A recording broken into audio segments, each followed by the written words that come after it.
ensinando o Evangelho de Jesus, para que tenham uma vida mais tranquila, mais equilibrada, mais feliz e mais com muito amor. Vamos fazer o Evangelho das crianças, aqui na quarta, na quinta, na sexta, às 8 da noite e no sábado, no domingo, às 9h30, Capati, com Ronaldo e Camargo. Né? E um recadinho que eu dou agora, né? Amar o teu próximo como a ti mesmo. Que assim seja, graças a Deus. Um bom dia.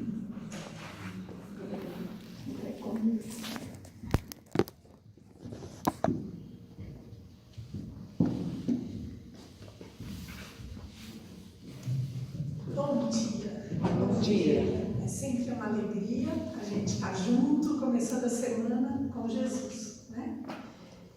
Hoje eu vou falar sobre a parábola do semeador, mas eu queria aproveitar o gancho da nossa irmãzinha ali, né, e lembrar que a nossa doutrina espírita não é um mapa para um tesouro, né? Como a gente às vezes fala, né? Ai, a doutrina me salvou, porque agora eu vou entender, né, os caminhos que me levam para o mundo espiritual. Não, gente. A doutrina espírita é o tesouro. Ela não é um mapa.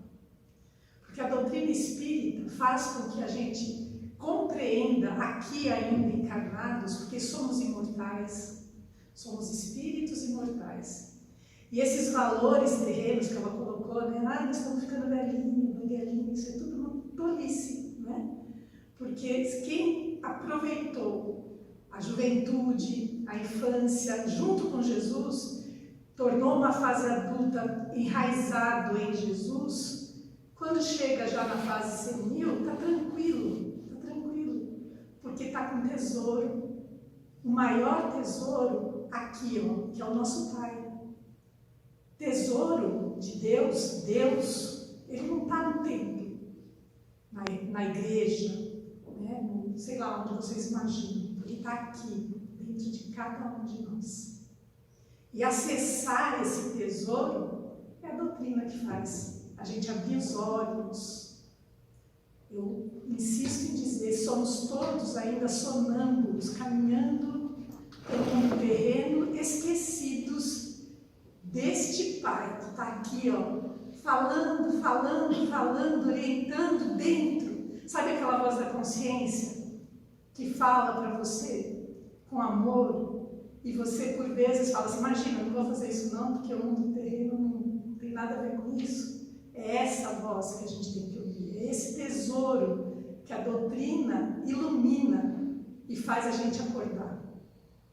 Hoje a gente vive dias de muita aflição, né?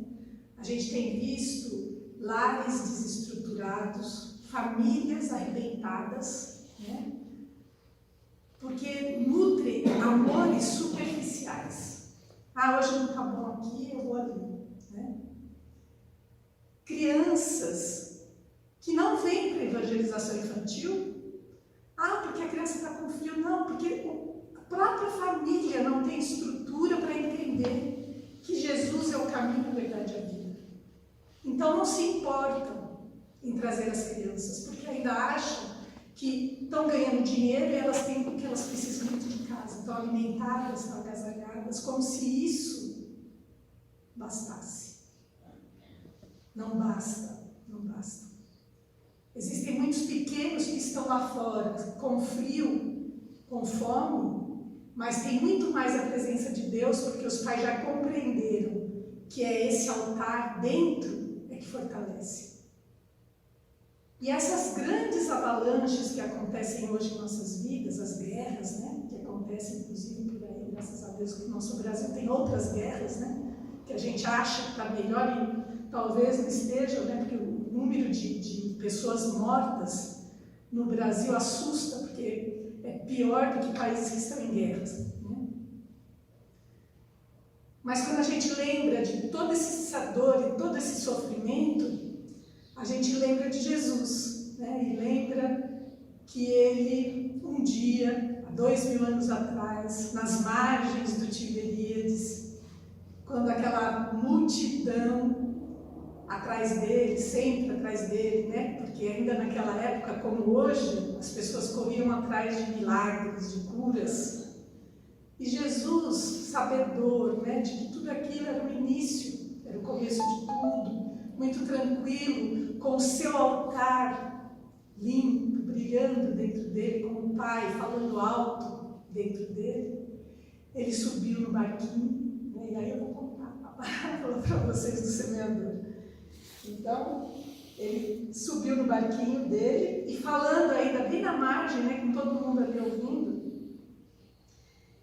ele fala assim, né? Eis que o semeador saiu a semear. A parábola de Jesus, quando ele conta essa parábola, é óbvio que ele tem dentro dessa parábola um grande ensinamento. E é esse ensinamento que hoje tem a ver com que a lição da nossa irmã, né? E tem a ver com os nossos corações, com esse Deus, com esse amor desse Pai que está dentro da gente. Então, eis que o semeador saiu a semear, e ao semear uma parte, caiu à beira do caminho e vieram as aves e comeram. Então, vamos por parte, né? Quem é o semeador? Que terreno é esse que esse semeador está semeando? Né?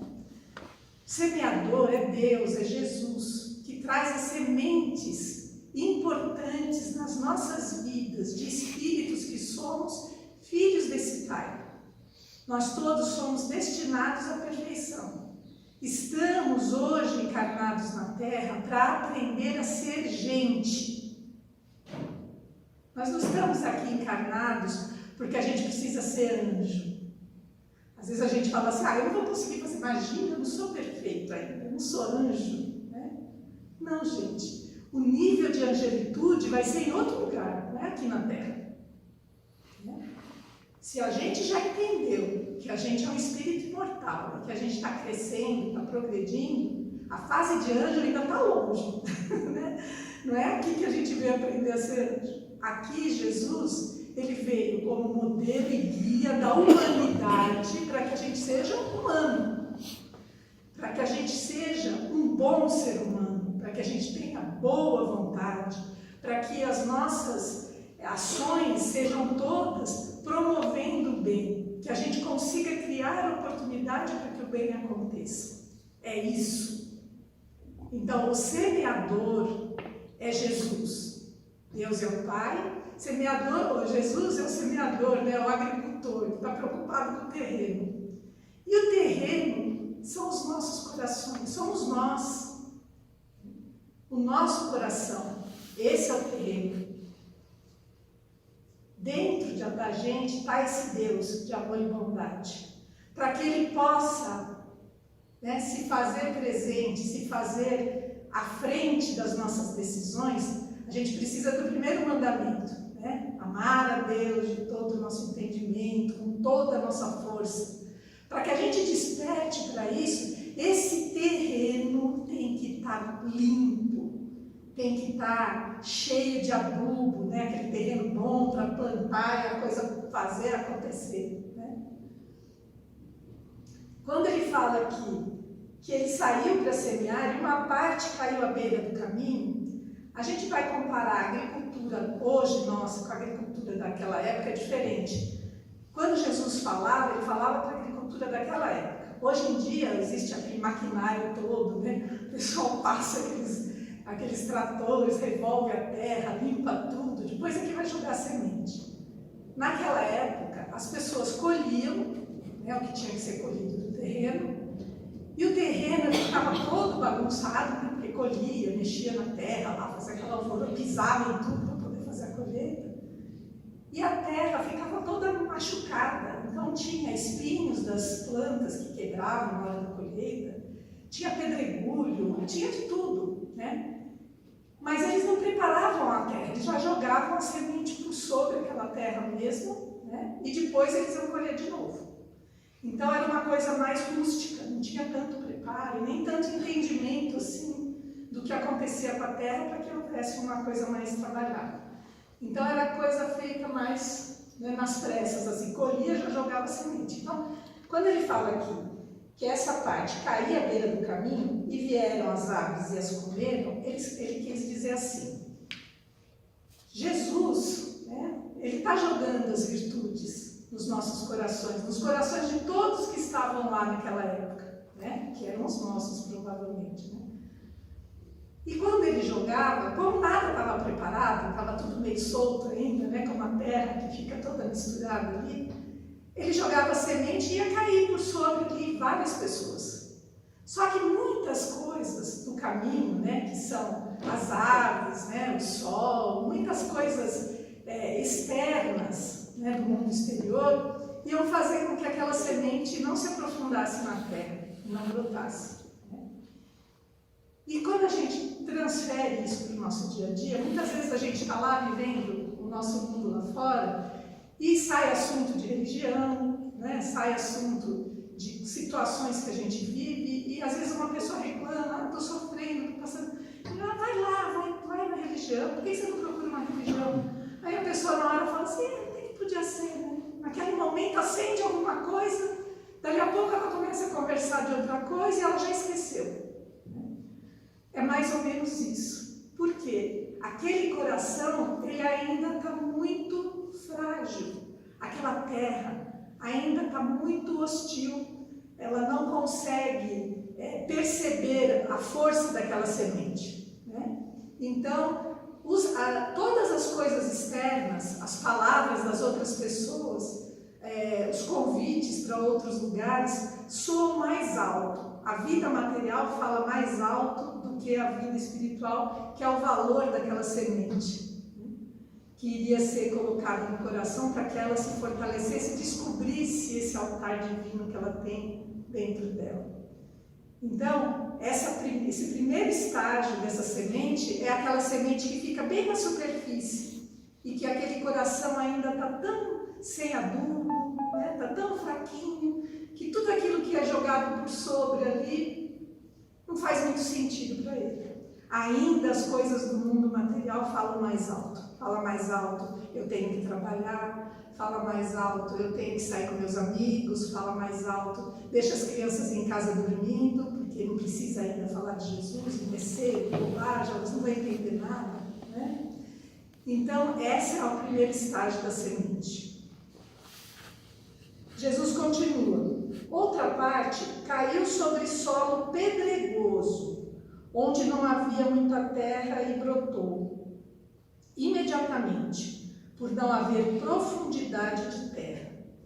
Então, essa semente é aquela assim que ela cai, e aí a pessoa, quando ela recebe aquela carga, né, daquela energia, ela fala: puxa vida, olha, comecei aí frequentar tal lugar, né? Nossa, como é bom, né? Quando essas coisas de religião fortalecem, não importa a religião, viu, gente? Pode ser a nossa ou qualquer outra. A pessoa ouve falar sobre e aí ela entra e ela acha que, nossa, muda, né? E aí você vê a pessoa rindo, ela vai um dia, um mês, um ano, e ela começa a falar: nossa, que bom, como eu estou bem. Aí você começa a perceber ela se iluminar toda, mas você não vê frutos. Então é mais ou menos aquele expositor que fala, e na hora de largar lá fora que faz tudo diferente. Né? Por quê? Faz a diferença na vida da pessoa, mas na hora do viver, ela se comporta de forma diferente. Então ela consegue olhar para as virtudes, achar muito bacana tudo aquilo, ela fala de tudo aquilo com maestria, né? Mas na hora de colocar em prática, é raso, é verniz, e você não vê nada com nada. Você vê a pessoa se batendo, sofrendo, você vê a pessoa lastimando tudo, de mau humor, leva uma vida entristecida, e aí você vê assim, aí você que está de fora, às vezes tentando se apoiar em alguém para ir junto, né? Você fala assim: mas se aquele tarefeiro da casa espírita, ele foi, está indo lá e está desse jeito, para que eu vou também? Não vou não, né? E não precisa ser da casa espírita, de qualquer religião. E a gente tem muitos exemplos disso, em qualquer religião, de pessoas que frequentam, mas na hora que bota o pé na rua, está bebendo, está fumando, está falando mal do outro, está brigando, está puxando o tapete do outro no serviço, né? Então, também é uma fase difícil, porque o Evangelho, gente, ele tem que florescer nos nossos corações. E esse trabalho é um trabalho individual, não é um trabalho coletivo. Não importa se aqui esse salão hoje está lotado ou não está lotado. O importante é que as lições do Evangelho, quando chegam no nosso coração, mude aqui dentro. É com esse coração que Jesus está preocupado. Ele está preocupado com o coração de cada um. Não importa se o templo está cheio, se tem uma, duas, meia pessoa. Mas aquele que está, ele precisa preparar o terreno. Preparar esse coração para fazer essa árvore dar frutos. Nós precisamos frutificar. Ana diria, mas então, aquele que está vindo, então, só por vir, assim, que ele ainda não conseguiu dar frutos, porque lá fora ele ainda se comporta de forma errada, então não adianta ele vir? Sim. Na verdade, ele está se preparando para o despertar. Ainda não aconteceu nada para que ele desperte. Precisa ter um chacoalhão e a pessoa, né, dá um tranco e ela vai buscar dentro dela essa força de amor que faça ela compreender Jesus, que faça ela sair do sonambulismo e falar, puxa, eu sou filha de Deus, ai, meu pai está aqui comigo. Enquanto a gente estiver vivendo na superficialidade, as nossas raízes não vão ter. Jesus continua, e aí ele fala, raiando o sol, foi crespada e por não ter raiz, ressecou-se. A outra parte, né? A outra parte é porque ele foi jogando semente, então criou uma outra parte de semente que foi queimada pelo sol. Essa semente queimada pelo sol, ele está querendo dizer assim, existem momentos na vida em que a gente passa por dores extremas. Né? Pode ser problemas de saúde, pode ser problema de desemprego, pode ser problema de relação afetiva, né? De não conseguir manter a união conjugal. Existem inúmeros, um filho adoecido, um filho distante, existem problemas inúmeros que cada um de nós pode vivenciar de acordo com a nossa necessidade espiritual. Se nós não conseguirmos compreender a força desse amor de Deus dentro da gente, essa dor que é comparada a um sol que queima, ela queima aquela virtude, aquele amor, e a gente começa a dizer assim, eu não merecia isso, Deus esqueceu de mim, por que eu estou passando, por que comigo, por que comigo? Então, por mais que Jesus jogue no nosso coração aquela semente de amor que a gente precisa, na hora que vem aquela chulapada da vida, que é aquela dor forte, violenta, a gente não percebe. Ela queima aquela virtude que Jesus colocou e a gente se sente sozinho. A ponto de muitos cometerem o suicídio, que é o que a gente vê acontecendo. Jesus continua. Outra parte caiu sobre terra boa, ou melhor, desculpa, pulei aqui. Outra parte caiu sobre espinheiros, e os espinheiros subiram e a sufocaram. Esses espinheiros que Jesus fala aqui são as nossas mazelas, né? A nossa vaidade, a nossa preguiça, o nosso desânimo, o nosso mau humor, essas coisinhas do dia a dia que a gente acha assim, não é nada, né? Mas isso sufoca, porque são forças da nossa vida material que contrapõem a todo o amor que Jesus quer ver florescer dentro da gente. Então, tem lá um lado da gente falando, não, eu preciso ler um livro que vai me ajudar, eu preciso fazer uma prática de caridade, fui convidada para ir em tal lugar, mas eu não vou, hoje está frio, estou desanimada, estou com dor aqui, dor ali. Né? Enfim, estou com preguiça, hoje eu não estou afim, vou ficar em casa. Imagina, hoje é domingo, vou para o Evangelho. Né? Então existe um monte de arestas da nossa vida espiritual que contrapõe com essa força de amor e pesa tanto que funciona como essas espinheiras, né, toda, e que não deixam essa raiz também ter força, né, e florescer. E por fim, a outra parte cai sobre terra boa e dava fruto, uma 100, outra 60 e outra 30. Esse terreno bom é aquele que veio e que está aqui trabalhando, aqui, em qualquer religião, que busca Deus, que quer Deus, que já percebeu que precisa dele, né? Essa é a terra boa, aquela terra que a semente conseguiu buscar raiz e fincar ali e falar, agora é com Deus é diferente. Só que ainda assim, gente, nós somos ainda espíritos tão imaturos e tão ainda apegados às coisas da matéria, que mesmo quando a gente percebe que a gente não é nada sem Deus, às vezes nem assim a gente dá 100% do nosso amor a Ele. Como aqui ele fala, que tem 100%, 60%, 30% de colheita. Então, muitos que já compreenderam isso, se entregam, feito a Madre Teresa de Calcutá, feito Chico Xavier, aí é 100%. Né?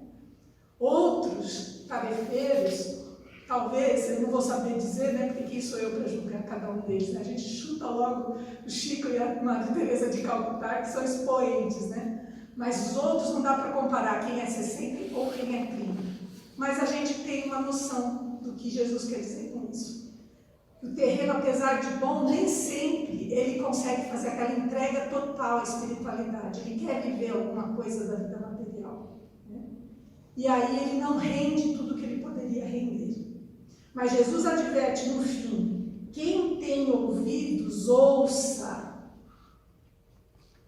E Jesus quer dizer assim para nós, que nível de profundidade tem as raízes no teu coração? Cada um de nós agora vai olhar para si e vai pensar, que nível que eu estou, né, em relação ao sagrado, aquilo que Jesus espera de mim, como esse grande semeador? Que nível de amor eu consigo sentir esse Deus que habita dentro de mim? Alta de Souza, eu vou ler para vocês,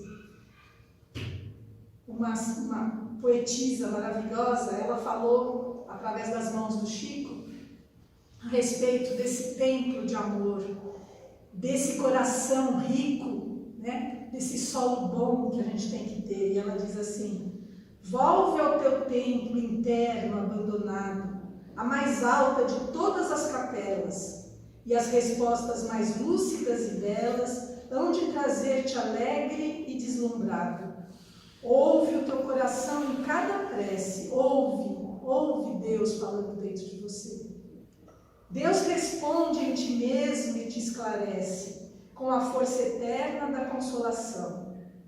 Compreenderás a dor que te domina, sob a linguagem pura e peregrina da voz de Deus em luz de libertação.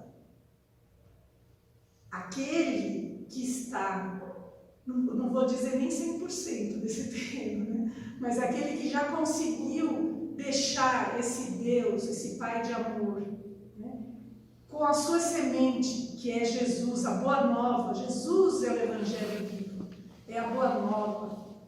Quando ele entra dentro do nosso coração, e que de fato a gente aceita, a gente tem que ter humildade para dizer assim, eu não sou nada sem ele. Eu preciso de Jesus, eu preciso desse Pai que é só amor e bondade. Ele me perdoa de tudo que eu faço de errado. Ele me aceita como eu sou. Ele não pede condição de amor. Ele não fala assim, olha filho, eu te amo se você parar de fazer isso. Ele ama simplesmente do jeito que a gente é. E ele sabe que o DNA dele brilha dentro do nosso espírito. E que cedo ou tarde, ele não tem pressa. Ele sabe que todos os seus filhos são imortais. E que haverá um dia em que essa dor, essa coisa que possa acontecer em nossas vidas, vai dar uma sacudida e a gente vai despertar e entender, não, eu não sou só matéria. Eu sou muito mais que isso. Eu posso muito mais. Jesus é o caminho, a verdade e a vida. Ele me garante que eu posso mais. É importante que a gente lembre dessa doutrina espírita como tesouro que ela é, né? como luz de amor em nossas vidas, para que a gente consiga caminhar mais fortalecido. Porque o mundo material, ele exige de nós, por vezes, situações onde a gente acaba achando que lá fora, né, eu preciso me comportar de maneira diferente. Só que não é assim. Nós precisamos ser fortes, fazer com que essa nossa árvore frutifique. E às vezes a gente tem medo dessa força desse fruto, porque a gente fala assim, ai Deus, me dá paciência, eu precisava tanto ter paciência, eu queria ter, a gente vive pedindo paciência para Deus, né? E aí Jesus fala assim, bom, está pedindo paciência, o que eu vou plantar no coração dessa moça para ela poder ter paciência? Eu vou botar uma pessoa difícil na vida dela, né? A semente é aquela pessoa difícil. E aí a gente começa a reclamar, eu não aguento mais, eu não tenho força com essa pessoa é isso, essa pessoa é aquilo, porque a terra não está preparada para aquela semente. E aí Jesus fala assim, tá bom filha, você não quer essa semente? Você não me pediu paciência? Para você ter o fruto da paciência, você precisa plantar, mas através de experiências que você tem que viver.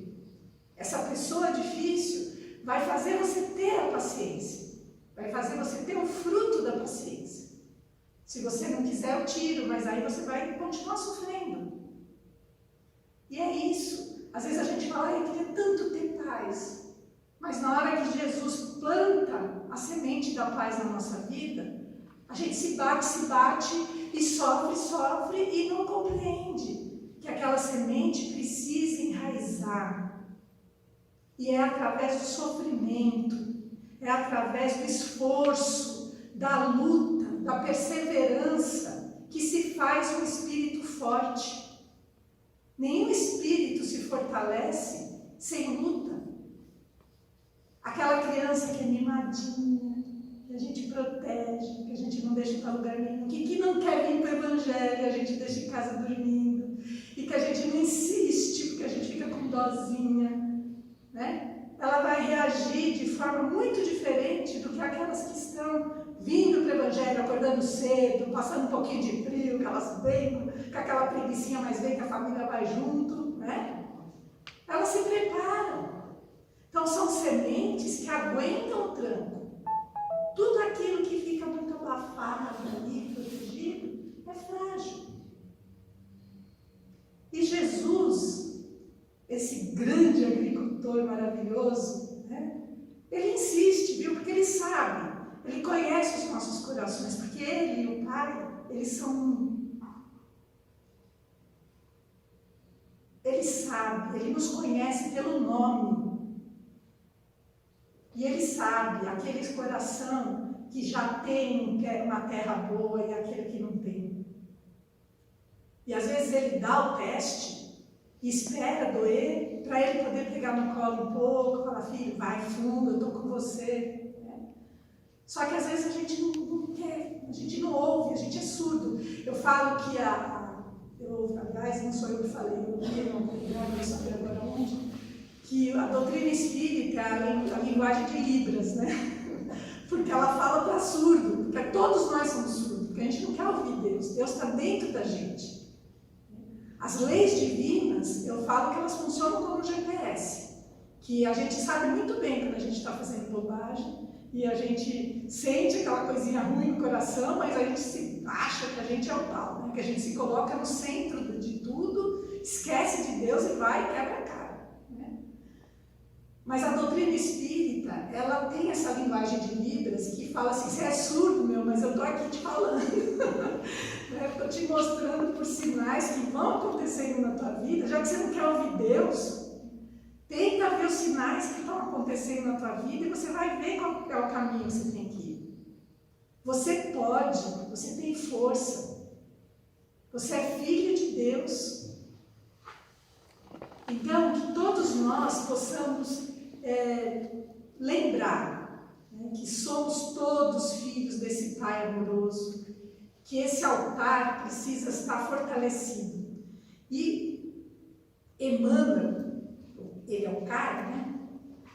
Ele trouxe no Fonte Viva, na lição 30, uma lição, porque às vezes a gente fala assim, né? O que Deus espera, então, que eu faça desse terreno? Como é que eu posso preparar esse terreno para que eu possa ouvir melhor esse Pai? Para que eu possa, não ouvir melhor, mas ouvir, né? Porque Ele está falando dentro da gente. O que eu preciso para botar o pé na estrada e seguir firme e não me desesperar? Então, Emmanuel ele lembra de Paulo quando ele fala: não sabeis vós que sois o templo de Deus e que o Espírito de Deus habita em vós? Isso está em Coríntios. E esse tema chama Educa. Aí Emmanuel diz assim: na semente minúscula reside o germe do tronco benfeitor. No coração da terra há melodias da fonte. No bloco de pedra há obras-primas de estatuárias. Entretanto, o pomar reclama esforço ativo. A corrente cristalina pede aquedutos para transportar-se incontaminada. A joia de escultura pede milagres do buril. Também o espírito traz consigo o gene da divindade. Deus está em nós quanto estamos em Deus. Mas, para que a luz divina se destaque da treva humana, é necessário que os processos educativos da vida trabalhem no empedrado caminho dos milênios. Então, nós estamos vivendo aqui as nossas experiências terrenas, cada um com a sua dor, para que esse Deus se faça majestoso dentro de nós. Somente o coração enobrecido no grande entendimento pode vazar o heroísmo santificante. Apenas o cérebro cultivado pode produzir iluminadas formas de pensamento. Só a grandeza espiritual consegue gerar a palavra equilibrada, o verbo sublime e a voz balsamizante. Interpretemos a dor e o trabalho por artistas celestes de nosso acrisolamento. Educa e transformarás a irracionalidade em